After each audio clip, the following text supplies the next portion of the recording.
안녕하세요, 대표님. 네. 레미안닷컴의 대표님이신데, 일선에 계시니까 제가 몇 가지 질문을 좀 한번 해보려고 해요.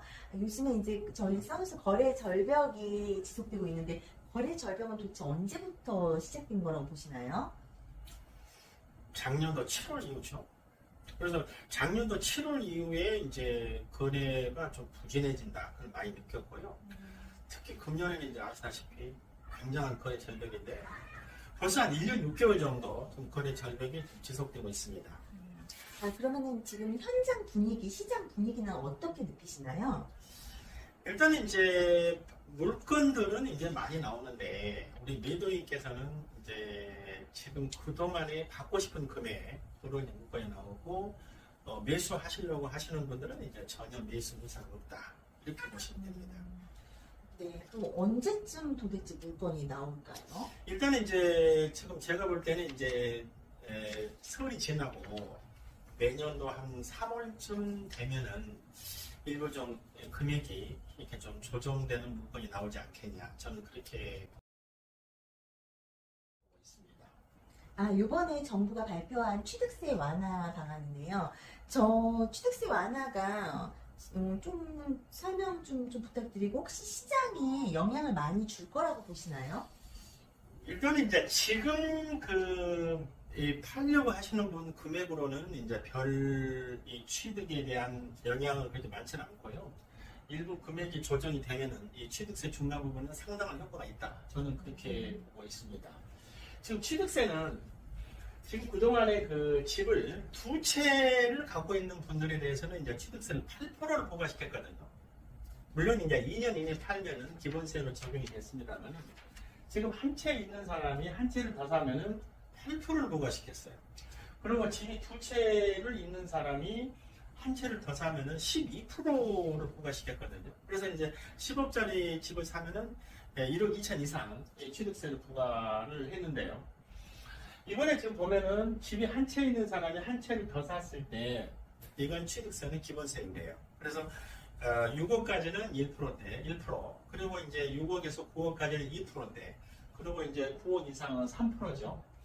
이번에 이제 그 서울, 과천, 성남은 분당 수정이죠. 그리고 광명, 여기에 이제 2주택 이상, 2주택이나 3주택이나 5주택을 갖고 있는 사람이 한 채를 더 샀을 때 전에는 12%였는데 이게 6%에 이제 취득이 가능해요.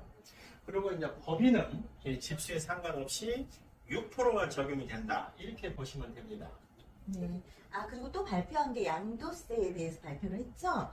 그거는 이렇게 양도세율을 낮추는 정부의 의도는 뭘까요?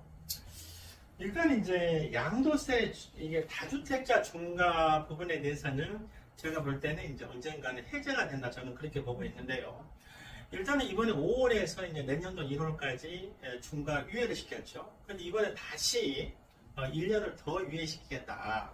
그리고 24년도 그때 가서는 한번 재검토를 하겠다 그러는데 제가 볼 때는 다주택자 양도세 중과는 아마 해제가 될 걸로 보고 있어서 이 집을 많이 갖고 있는 분들이 양도세 때문에 이 매매를 안 하는 그런 부분은 많이 해소가 될 걸로 보고 있고요.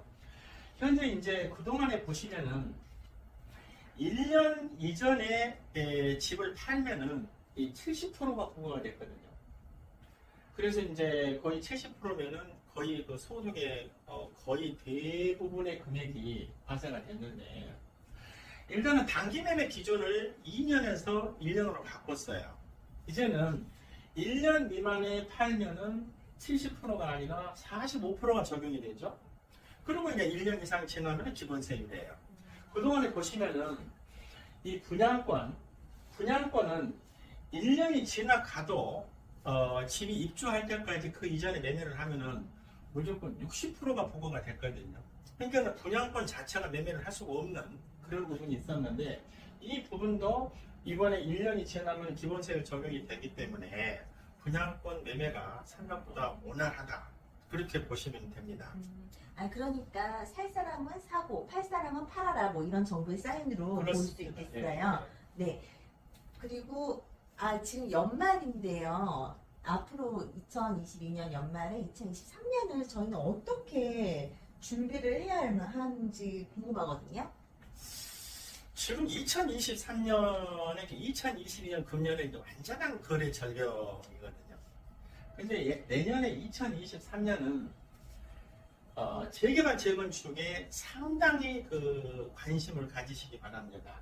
특히 재개발 재건축은 역세권 주변 그리고 한강이 주변 한강뷰가 보이는 이런 부분에 재개발 재건축은 상당히 많은 관심을 가지시고 특히 그 상급지 이동을 적극적으로 검토를 하시기 바랍니다.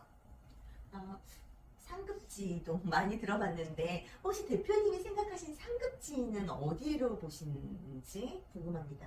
제가 볼 때는 강남 3구죠. 그리고 이제 강동까지 포함하는 강동 4구. 그리고 이제 마용성 지역이죠. 마포 용산, 성동구. 특히 용산이 이제 근래에 많이 뜨고 있죠. 근데 저는 거기 하나를 더 넣으면은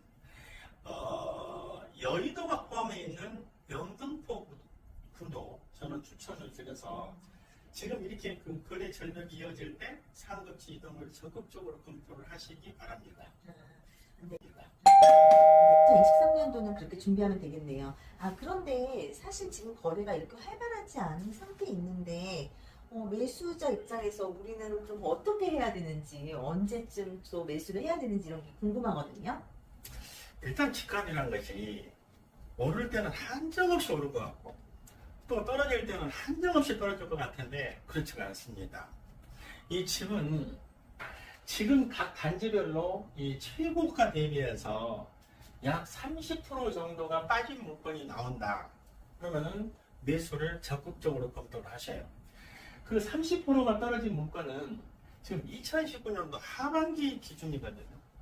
지금 그래서 2019년도 그 금액하고 지금하고는 그 2019년의 자재값하고 인건비하고 지금 현재 자재값하고 인건비는 엄청난 차이가 있거든요. 근데 이런 물건들이 30% 정도 빠진 물건이 나오면은 취득세가 이렇게 좀 조정이 되지 않습니까? 그래서 저는 뭐 매우 적극적으로 검토를 추천을 드리고요. 그리고 특히 이제 금리가 지금 보시면은 이제 2023년도 새해 상반기까지 지나면은 금리 상승이 전 멈춘다고 보고 있는데요. 빠르면은 1, 4분기 중에 아마 금리 상승이 멈출 수가 있어요. 그래서 금리 상승이 멈추는 시점 그리고 지금이라도 30% 정도 빠진 물건이 나온다. 그래서 2019년도 하반기 정도 물건이 나오면은 저는 적극적으로 검토를 하십시오. 이렇게 말씀을 드리고 싶습니다. 대표님 말씀을 들으니까 23년도를 어떻게 준비해야 할지 저도 좀 감이 잡히는 것 같습니다. 오늘 너무 귀한 말씀 감사합니다. 또 다음에도 좋은 질문으로 찾아뵙도록 하겠습니다. 감사합니다. 네, 감사합니다.